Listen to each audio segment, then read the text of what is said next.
უკრაინის გზა მდგრადი და სამართლიანი მშვიდობისკენ იმაზე ბევრად რთული და კომპლექსური აღმოჩნდა, ვიდრე დასავლელი პოლიტიკოსები ფიქრობდნენ. 20 ნოემბერს გამოქვეყნებული 28 პუნქტიანი გეგმა ევროპელი ლიდერების უმრავლესობისთვის ერთგვარი გამოფხიზლების სიგნალი გახდა.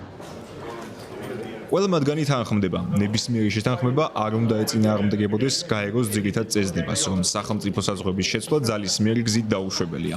4 წლიანი ომის დასრულების გზებზე სამსჯელოდ ევროპელი ლიდერებისთვის სტრატეგიულად მნიშვნელოვანია გათვალისწინებული იყოს როგორც უკრაინელთა, ისე ევროკავშირის წევრ სახელმწიფოთა მოსაზრებები, რადგან ომი პირველ რიგში ევროპული კონტინენტის უსაფრთხოებას აყენებს ელჩქვეშ. ასე ფიქრობენ ანგოლაში საგანგებოდ ჩასული დიპლომატებიც და ბრიუსელში შეკრებილი ევრობლოკის წევრ სახელმწიფოთა საგარეო საქმეთა მინისტრებიც. ეფექტურმა და კოორდინირებულმა ევროპულმა ჩართულობამ ასევე ჟენევაში ძლიერმა ევროპულმა ყოფნამ საშუალება მოგცა უკრაინაში სამართლიანი და მდგრადი მშვიდობის დამყარების საკითხზე მოლაპარაკებებში კარგი პროგრესისთვის მიგვეღწია. მხოლოდ უკრაინას როგორც სუვერენულ სახელმწიფოს შეუძლია საკუთარ შეიარაღებულ ძალებთან დაკავშირებული გადაწყვეტილებების მიღება. მათი ბედი მათ სავე-ხელშია. ასევე მინდა ხაზი გავუსვა ქვეყნის მომავლის საკითხში ევროპის საკვანძო როლს. ჩვენ განვაგრძობთ კავშირს ჩვენ პარტნიორებთან მსურველთა კოალიციიდან. კვლავ წამოვწიეს საკითხი გატაცებული და უგზო-უკლოდ დაკარგული უკრაინელი ბავშვების მძიმე მდგომარეობის შესახებ. თითოეული მათგანი უნდა დაბრუნდეს სახლებში. საკითხები როგორებიცაა სანქციები, გაფართოება თუ გაყინული აქტივების გამოყენება მოითხოვს ევროკავშირის წევრ სახელმწიფოთა სრულ თანხმობას. მზად ვართ მხარი დავუჭიროთ ამ პროცესს მჭიდროდ ვითანამშრომლოთ ევროკავშირთან და ჩვენი ქმედებები თანხმედრაში იყოს უკრაინასთან, ამერიკასა და ნატოსთან. ახლა მნიშვნელოვანია რომ ჩვენ განვაგრძოთ წინსვლა როგორც პარტნიორებმა, რომლებსაც საერთო მიზანი აქვთ. ადამიანების მკვლელობების შეჩერება, უკრაინის წინააღმდეგ ამ აგრესიული ომის დასრულება და უკრაინელი ხალხისთვის მტკიცე მშვიდობის უზრუნველყოფა. არ ვფიქრობ რომ ეს გეგმა იმუშავებს, ევროპელები ამას არ დაუშვებენ. ამ ურთიერთობებში ეს არის საკვანძო. აქამდეც გვინახავს მსგავსი მცდელობები, რომლებსაც არაფრისკენ მივუყვანი ვართ, მაგრამ დიალოგი არის ძალიან მნიშვნელოვანი და რაღაც მომენტში აქამდეც მივალთ. დღესაც ისევე სკეპტიკურად ვარ განწყობილი როგორც გუშინ. გავიმეორებ, ეს არის ხანგრძლივი პროცესი. ამერიკის ადმინისტრაციის მიერ შემოთავაზებული დოკუმენტის წყალობით მან ახალი დინამიკურობა შეიძინა. ამ დოკუმენტის მნიშვნელოვანი ნაწილი შეიცვალა. ახლა მიმდინარეობს მისი შეთანხმება და ეს არის ამერიკელების, ევროპელებისა და უკრაინელების ერთობლივი პოზიცია. მაშინ რუსეთი უნდა მიუჯდეს მოლაპარაკებების მაგიდას.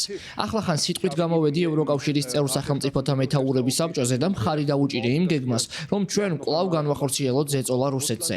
გადამწყვეტი მოქმედება რუსეთისგან არის საჭირო და სანამ ეს მოქმედება არ არის შესამჩნევი, არ არსებობს პროცესი. ხოლო თუ კი პროცესი არ არსებობს, არ არსებობს მშვიდობაც. ჩვენ გვინდა ამ პროცესის დაწყება და ამ პროცესის მიხედვით რუსეთი უნდა დაჯდეს მოლაპარაკებების მაგიდასთან.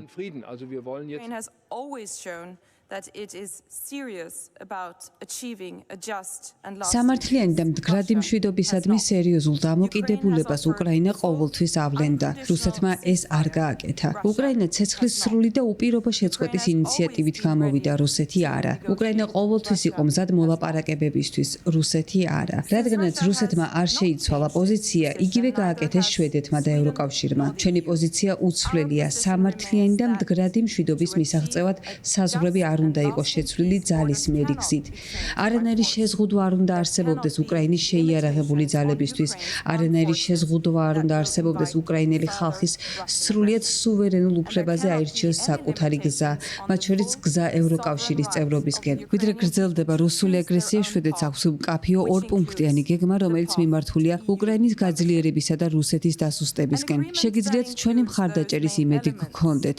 გასულ კვირას აღინიშნებოდა ბავშვის მსოფლიო დღე. ამან გამახსენა ის ათასობით ბავშვი, რომელიც რუსეთმა ძალით დააშორა მშობლიურ სახლებს. გამახსენა საშკო მარიუპოლიდან, რომელიც დააშორეს დედას და მას ის აღარასდროს უნახავს. გამახსენდა ევგენი, რომლის მამაც დააკავეს, ვიდრე მის შვილებს მოსკოვის ინტერნატში გაგზავნიდნენ. როგორც დედას წარმოდგენაც კი არ შემიძლია, რამდენად საშინელია სახლებიდან ბავშვების გატაცება და ძალით მათი იდეოლოგიის შეცვლა. ჩვენ არ შეგვიძლია ომში უკვე დაღუპული ბავშვების დაბრუნება, თუმცა შეგვიძლია გავაკეთოთ უფრო მეტი, რათა სახლებში დაავაბრუნოთ დეპორტირებული უკრაინელი ბავშვები.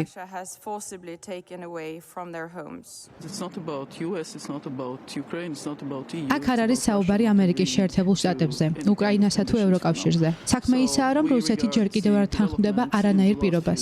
ამიტომ, ბოლო დღეს განვითარებულ მოვლენებს ჩვენ მივიჩნევთ კონსტრუქციულად. უბრალოდ უნდა შევინარჩუნოთ ტრანსატლანტიკური ერთიანობა. უპირველეს ყოვლისა, უკრაინის მხარდაჭერა, რუსეთის დასუსტება და დარწმუნება იმაში, რომ ჩვენ, ნატო და ევროკავშირი ძლიერები ვართ, თავდაცვისა და უსაფრთხოების საკითხებში. უკრაინისა და ევროპული კონტინენტისთვის ამ მძიმე მომენტში კიევი მოკავშირეებს პასიური დამკვირვებლობის ნაცვლად ქმედითი ნაბიჯების დაუყოვნებლივი გადადგმისკენ მოუწოდებს. ვოლოდიმირ ზელენსკის განცხადებით, ომის დამნაშავე რუსეთია, რომელმაც აგრესიისთვის პასუხი უნდა აგოს. Right now, we are at a critical moment.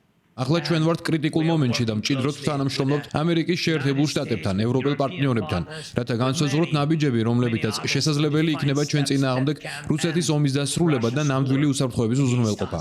პუტინს სამართლებრივად სურს იმის აღიარება, რაც მან მოიპარა, სურს ძირი გამოუთხაროს ტერიტორიული მთლიანობისა და სუვერენიტეტის ძირითად პრინციპებს. ეს არის მთავარი პრობლემა. მას ეს მხოლოდ უკრაინისგან არ სურს, მას ეს სურს მთელი მსოფლიოსგან, რაც ძალიან სახიფათოა. რა თქმა უნდა, ჩვენ ყველანი განვაგრძობთ მუშაობას ჩვენს პარტნიორებთან, განსაკუთრებით ამერიკასთან. გავაგრძელებთ კომპრომისების ძიებას, რომლებიც კი არ დაგვასუსტებენ, არამედ გაგვეძლიერებენ. განვაგრძობთ იმის ახსნას, რამდენად სახიფათოა თავის მოჩვენება თითქოს ასე უბრალოდ არის შესაძლებელი აგრესიის იგნორირება და ცხოვრების გაგრძელება. მე თქვენ გთხოვთ, ნუ იქნებით ჩუმად. ნუ იქნებით ისტორიის პასიური დამკვირვებლები, იყავით მისი მონაწილენი. ახლა მნიშვნელოვანია უკრაინის მხარდაჭერა, უკიდურესად მნიშვნელოვანია პრინციპების ერთგულება, რომლებზეც დგას ევროპა. საზღვრები არ შეიძლება იყოს შეცვლილი ძალისმიერი გზით. სამხედრო დამნაშავეები არ უნდა გაექცნენ მართლმსაჯულებას. აგრესორმა კი უნდა გადაიხადოს მის მიერ გაჩაღებული ომის საფასური. ევროპელი ლიდერების მოლაპარაკებების პარალელურად მოსკოვში კრემლის უმაღლესი წარმომადგენლები ურთიერთსაწინააღმდეგო განცხადებებს აკეთებენ. ვლადიმერ პუტინის პრეს-სპიკერი დიმიტრი პესკოვი ამტკიცებს, რომ მათ არანაირი გეგმა არ მიუღიათ. ამავე დროს რუსეთის პრეზიდენტის თანაშემწე იური უშაკოვი 28 პუნქტიანი გეგმის დიდ ნაწილს მისაღებად, ევროპულ გეგმას კი არაკონსტრუქციულსა და კატეგორიულად მიუღებელს უწოდებს. ჯერჯერობით არანაირი გეგმა არ გვინახავს. წავიკითხეთ განცხადებები ჟენევის მოლაპარაკებების შესახებ. ტექსტში, რომელიც მანამდე ვიხილეთ, გარკვეული სახის კორექტივებია შეტანილი. დაველოდებით და ვნახავთ. თუ მოვლენათა განვითარებას დაუჯერებთ, დიალოგი გრძელდება და კავშირი გაგრძელდება. თუმცა კიდევ ერთხელ ვიმეორებ, ოფიციალურად არაფერი მიგვიღია. შეგახსენებთ, პრეზიდენტმა პუტინმა თქვა, რომ ჩვენ ვრჩებით ღია კავშირებისა და მოლაპარაკებებისთვის, თუმცა უშუალოდ მოლაპარაკებების თაობაზე არანაირი კონკრეტიკა არ არსებობს.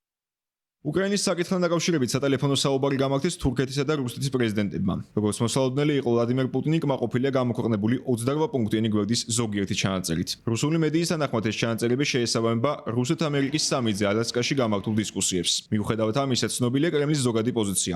ომისა და სისხლის ზღვის შეჩერებას კრემლი არ აპირებს, ვიდრე არ მიაღწევს უკრაინაში სრულმასშტაბიანი შეჭრის, ან როგორც თავად მოსკოვში უწოდებენ, სპეციალური სამხედრო ოპერაციის მიზნებს. კრემლის სახელმწიფო მედია აცხადებს, რომ რუსული მხარე მოლაპარაკებებისთვის მზად არის, თუმცა მოსკოვის მზაობა ჯერჯერობით მხოლოდ უკრაინის მშვიდობიან მოსახლეობაზე რაკეტებისა და დრონებით თავდასხმაში გამოიხატება. კიევის პოზიცია კი ნათელია. მოსკოვთან მხოლოდ ქაღალდზე ხელმოწერილი და დასტურებული სამშვიდობო გარანტიები საკმარისი არ არის, რადგან მსგავს დოკუმენტს ხელი მოეწერა 1994 წელს, როდესაც კრემლმა უკრაინის ტერიტორიული მთლიანობა და სუვერენიტეტის საერთაშორისოდ აღიარა. 20 წელიწადში კი თავადვე უხეშად დაარღვია. და მაინც ჯერ უცნობია თუ როგორ გამოიყურება საბოლოო დოკუმენტი, რომელსაც მხარეებმა ხელი უნდა მოაწერონ.